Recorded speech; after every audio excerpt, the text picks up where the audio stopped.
What's up, everyone? You are checking out the Uncensored Pro Wrestling Podcast. I'm your host, The Hot Commodity and C. And I'm here too. Joined by Smoking Aunt B. Smoking Aunt B. And today we're jumping into our time machines and traveling back to the year 2001 for the Attitude Years Season 4. We're on the road to the Royal Rumble. We've got 2 more stops left, and our first stop is Raw Is War. But before we cover that show, I looked online and found some historical events that took place on these specific dates. On January 15th, 2001, Wikipedia launched, which is now used everywhere and all the time, but it's that old Wikipedia. So that was the only sort of event that I found that really mattered on that day. But Raw is coming to you from Milwaukee, Wisconsin, again live on January 15th, 2001. Our opening match, we see the Hardy Boys and Lita defeat Right to Censor, and that's a team of Val Venus, Steven Richards, and the women's champion Ivory. Early on in the match, Chyna comes out after Ivory tries to leave the ring. Remember, Ivory challenged Chyna on Sunday Night Heat for the women's title at Royal Rumble, wants to defend the title. Chyna comes out, tosses Ivory back into the ring. Lita hits a twist of fate, and Lita and the Hardys get the win. After the match, Chyna grabs the mic and says, "On Sunday Night Heat, you challenged me knowing I wasn't 100%, but be careful what you wish for. I'll see you at the Rumble. You have 5 days of good health left." So Chyna is making her comeback. This was the most anticipated comeback probably in the last few months since Austin. Yeah, I mean, Chyna was gone since it hasn't been. Well, Triple H too they were gone about the same amount of time. Yeah, but he came back last week.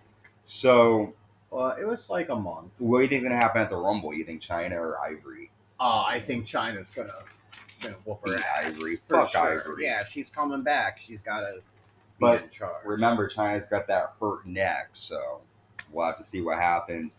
Next out, Triple H and Stephanie McMahon-Helmsley. Triple H says, "Everywhere I go, it's the same thing people say to me. Kick Stone Cold Steve Austin's ass.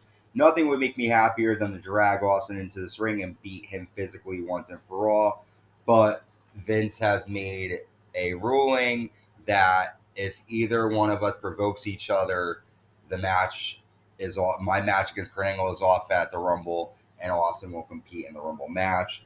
Stephanie says that her dad is here via satellite to maintain order, and Vince prepares on the Titantron in a locker room that has XFL merchandise all around it.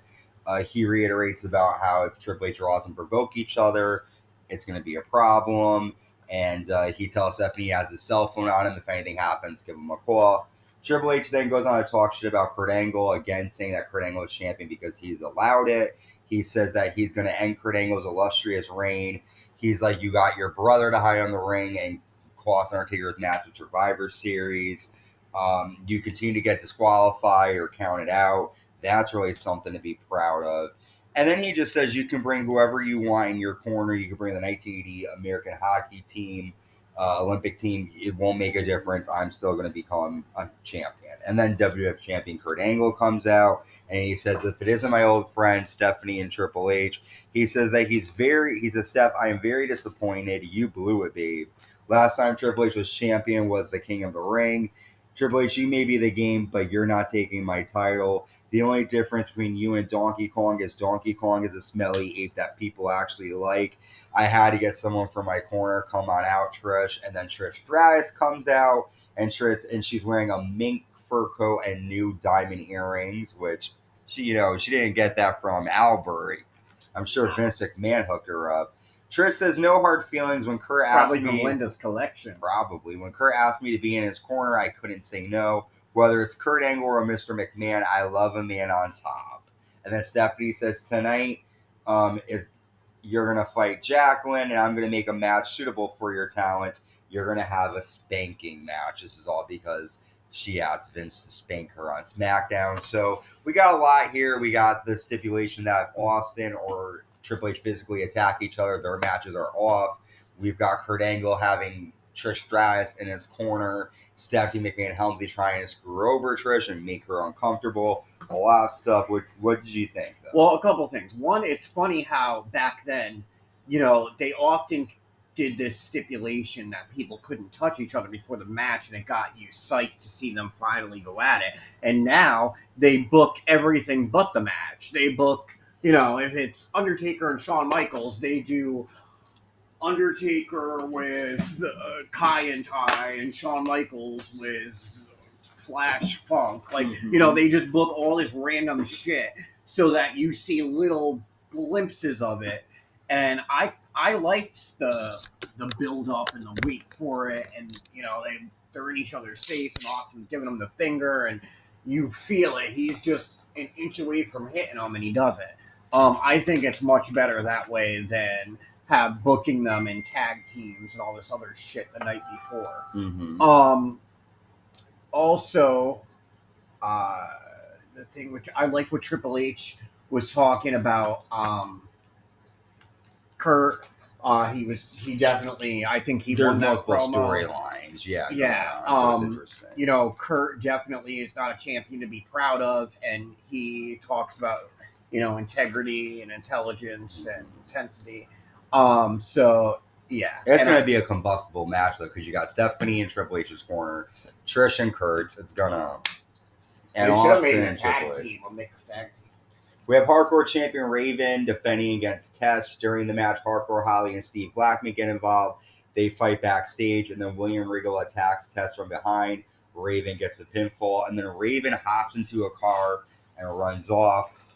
William Regal is going after Tess here, man. He attacked him on and they're kind of pointing out, they're almost, I don't know if it's going to be a storyline or not, but who keeps picking up Raven and I know who it is. Oh, it is a storyline. Okay. And you know who the person is too. That's the only hint I'm going to give you. Is it somebody we don't know? Like, no, that's not there now? You'll know. You'll see. I'm not going to tell you anything else. Okay. We got a promo from The Rock backstage, and we have a special interesting match here. The Undertaker and Rikishi teaming up against The Rock and Kane. Undertaker lands old school to The Rock. Kane hits Rikishi with the ring bell. Kane then chokeslam his own partner, The Rock, and leaves the ring, allowing Taker to land the last right to The Rock, and The Undertaker and Rikishi win. But do you think there's more to it that Kane was helping his brother? I was wondering the same thing. Are we on a brink of the Brothers of Destruction? I don't know.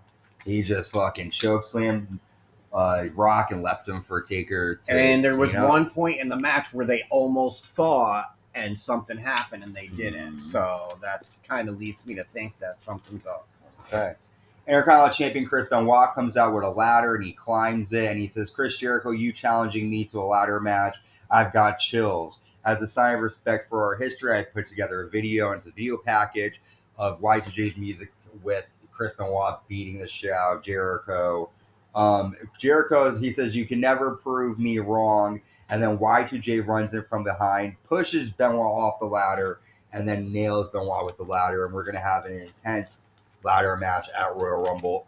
What do you think? What do you think of Benoit? Well, first off, Chris Benoit was an awesome wrestler, but he was never good on the mic.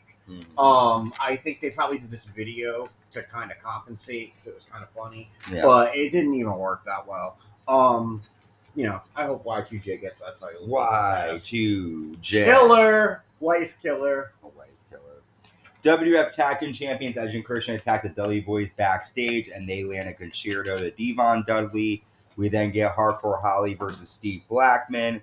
Hardcore Holly goes to hit Blackman with a chair, but the referee takes it from him, so Hardcore tosses the ref to the floor. The referee decides to leave the match, and then Holly and Blackman continue to attack each other with weapons, and that was it for this. Yeah, and it's just like these four guys revolve around the Hardcore Championship, which means nothing. And it's like, is that your goal here? Your main goal is to get the Hardcore Championship, which started out as a fucking joke.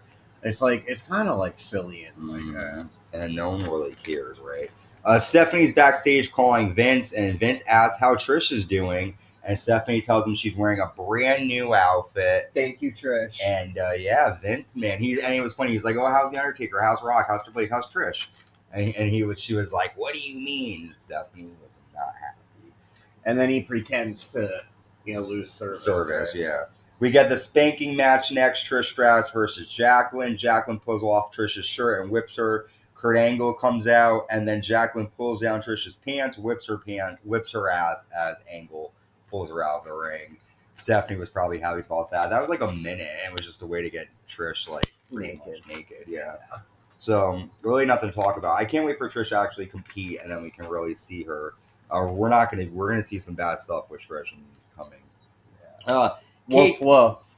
Tazz and Kaientai defeat K-Kwik and Too Cool after Tazz applies the Tazz mission to K-Kwik.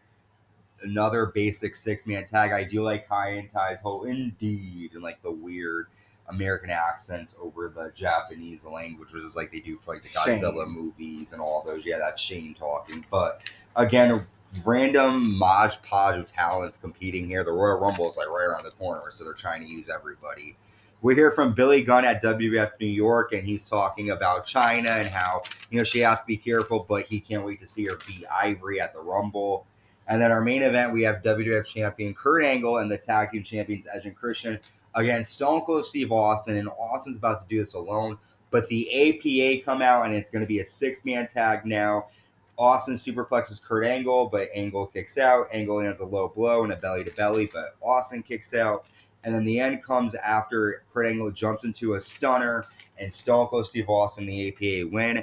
After Triple H comes out with a mic and he comes to the ring, and Triple H says, "This has been a long time coming. I've crippled you, and I'm going to end it now. I'm going to give you the first shot. Come on, hit me. I thought you were a man. Are you a punk?" And then Austin leaves the ring. Triple H says, "You're just what I thought. You are a coward. You're a grade A pussy." And then Austin walks into the ring, but Angle lays out Triple H with an Olympic slam, and then Austin lays out Angle with a stunner. So Austin's standing tall here.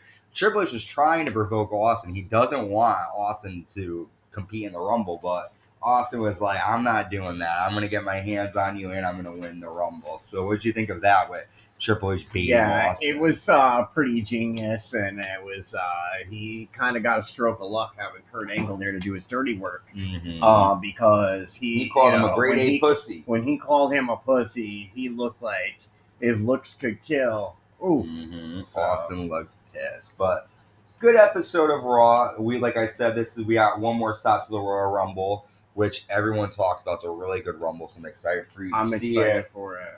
Make sure you subscribe, hit that notification bell to stay notified when new content comes out. We've got WrestlePalooza this weekend. Royal Rumble's our next one, right? Yeah. Well, no, SmackDown. Oh, I thought we did the SmackDown. No, we gotta watch SmackDown. Well, with that, subscribe, stay safe, and stay uncensored.